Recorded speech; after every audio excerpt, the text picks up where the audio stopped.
Hi, so the obligatory who we are screen. My name is Florin Bunău.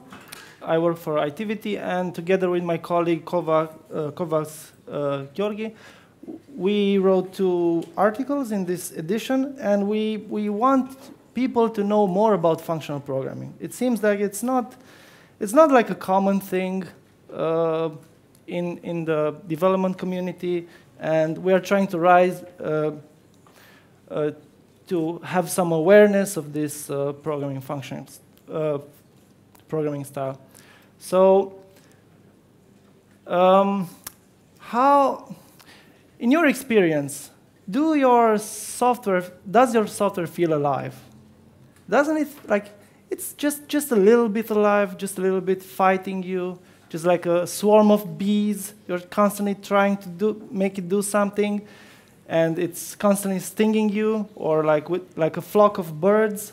It just like it does whatever it wants. In the article, I argue that software exhibits what we call emergent behavior, which is like kind of like a living thing, but it's not really a living thing. It kind of has like a mind of its own, kind of like this.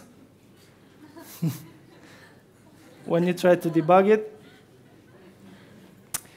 And how does it look under the hood? Well, for unexperienced people, it looks like this. It's like the Matrix. It's full of intelligence and full of crazy code. Actually, it looks more like this, more like a lot of dependencies stuck together, because we are kind of primitive in our understanding of the world. Evolution is a pretty recent thing. Intelligent humans is a pretty recent event, and we are still thinking with our primitive brain. And we are trying to do high-tech stuff, and they mostly end up like this. Why is that? Why would it look like a Jenga tower? Well, functional programmers argue that it's because of this. So the emergent behavior, the stinging of the bees. Because we write code like this. We say, OK, I want to make a sandwich. And we make a function, make a sandwich, takes ingredients. And we just trust it, that it makes a sandwich, right? It kind of looks like it makes a sandwich, but it also launches nuclear missiles. So we call this a side effect. No one is expecting this to happen, OK? We expect this to happen, because we cannot know everything. And going back to our primitive brain scenario. So we just look at the definition, and we just trust it, OK?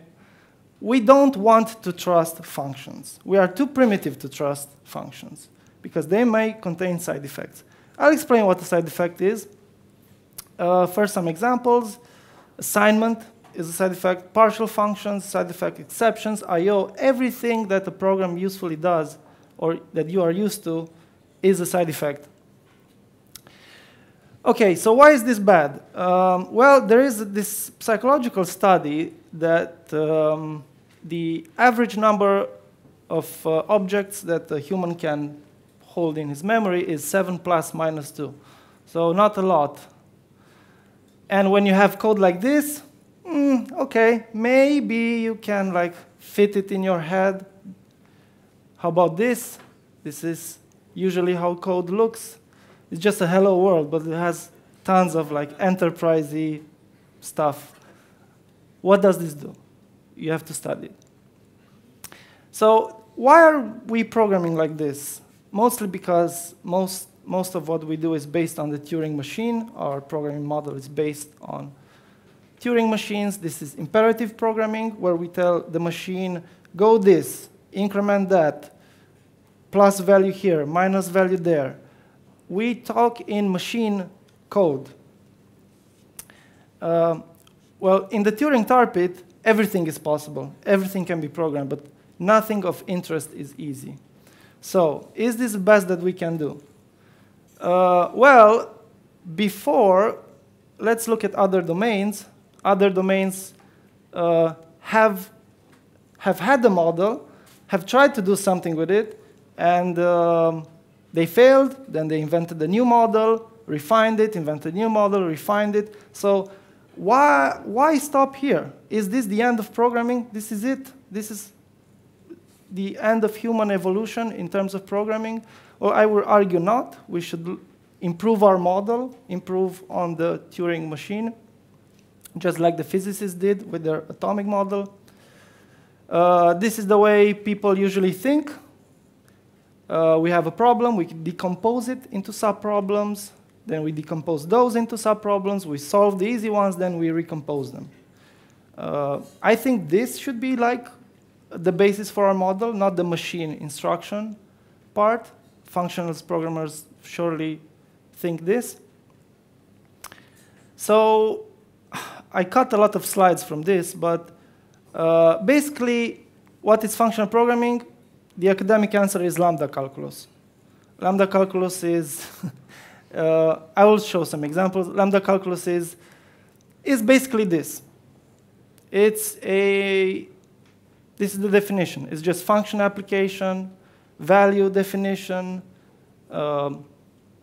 It's a language. It's just some expressions. Those expressions, once you express them, you get to evaluate them, and you get your answer. But basically, I don't want to get into too much, but it's basically kind of like a decomposition, much more than imperative programming is. I'll just skip over these ones. And here is like the more popular definition of functional programming. Programming using only pure functions. We'll talk what pure functions are. So pure functions, functions without side effects.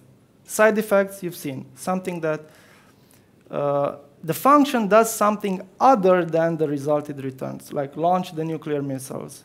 So it's kind of like a restriction on what we can write. So what is a pure function? Okay, has no observable effect with the exception of the result. Okay, a more academic definition would be if we were to replace the call of that function with the result and not call it anymore, just have the result pre-computed and put it instead of the call, the program would never change. But if you do that in our previous example here, where you just have like the sandwich and you replace the make a sandwich call with the sandwich itself, you don't launch the nuclear missiles anymore. Maybe you want that, okay? So this property that I just explained is called referential transparency. And basically, it forces an invariant on the function where everything a function does is represented by its signature, is represented by the value it returns. And it brings a lot of advantages to avoid that spaghetti code, to help our primitive brain. OK, modularity, black box, we don't have time for this. But usually functions are like this, OK? You go from A to B. Let's say you have a function that goes from A to B, and a function goes from B to C. Okay? This is the mathematical definition of it. And then you compose them.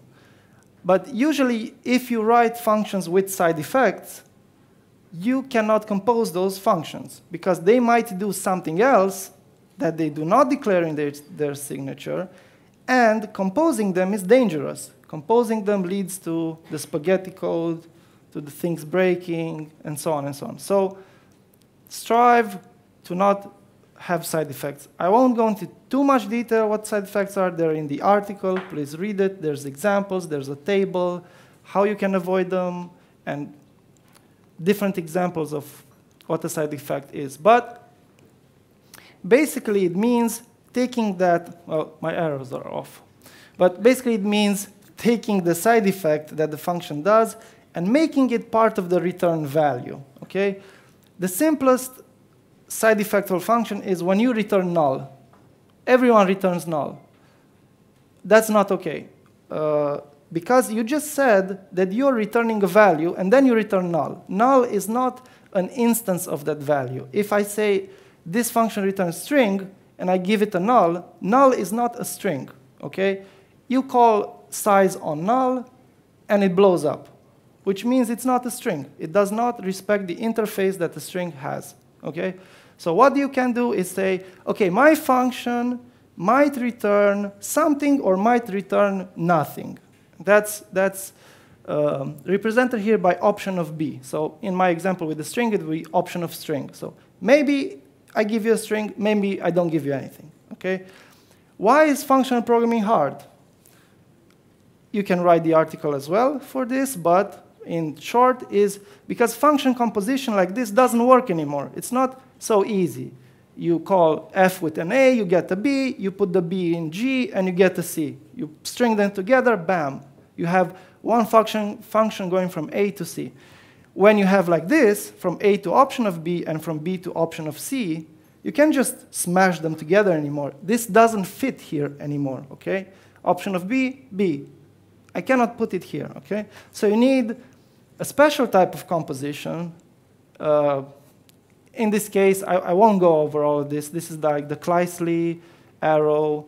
But the point is, you need like a special type of composition, okay? You need this special function that knows how to take one function like this, one function like that, gives you a function like you would expect from a to f of c. Now that f, if you read the article, is the effect. How much time? Okay. Is the effect, and we just reified it, okay? We turned an action into a value, into a type. We materialized it into a value, okay? This is basically the strategy that functional programming does in one form or another, be it strongly typed languages, weakly typed languages. They kind of like make the effect apparent in the return, okay? So we made it apparent. This is like Scala notation, but this is basically a functor in this case. You can think of it like a container. Your value is inside that container. When you open the container, the effect happens. And effects are of many types. Just read the article. And what functional programming does is just provides all these complicated composition code. And not anyhow, it provides based on mathematics. But I'll get into that in a short moment. But once you have this, you have all sorts of shapes. We call them shapes, okay? It goes from, for example, here, a to b to f of b, b to a to f of b, f of a of b to, okay, so a lot of forms, okay? This I'm explaining why function programming is hard. But this is because you have all of this nonsense, okay? Looks like nonsense. And you have to know all of these. You have to study all of these, which is a lot of work, but it's worth it, okay? Another form here. So you have a lot of forms. What does this look like? These are shapes, okay? In mathematics, we use shapes. This is kind of like shapes. They are called shapes in functional programming, okay? You have to learn all of these shapes. But all these shapes gave us engineering. All these shapes gave us understanding of mathematics, of the physical world. We can build buildings with them. And we build software with the functional programming shapes. This comes from category theory, which is a branch of mathematics. The mathematicians did all the hard work for us. People that understand mathematics did all the hard work of applying it to software. You can learn about it. I won't get into this. It's a lot of like logical work done by mathematicians that help us in constructing dependencies in software. You can read in the article, and please follow the links there. And I'm going to answer just one simple question. How is functional programming better? Imperative programming has built from the machine up, from registers, from moves in registers, from moves in CPU, from jumps. Then we added structure, ifs, procedures, functions, frameworks, all of this. piled up on top of each other, okay, until we reach the present moment. And we just piled stuff up without thinking about what implications does this have. And now we've reached the point where software is really hard for our primitive brain.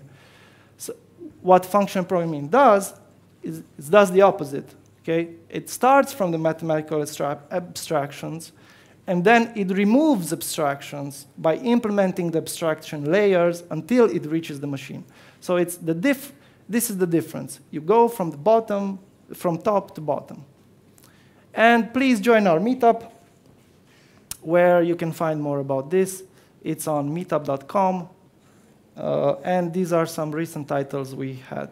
And if you have any questions, you want to get into this subject or something, just hit us up, and we'll gladly help you. Thank you.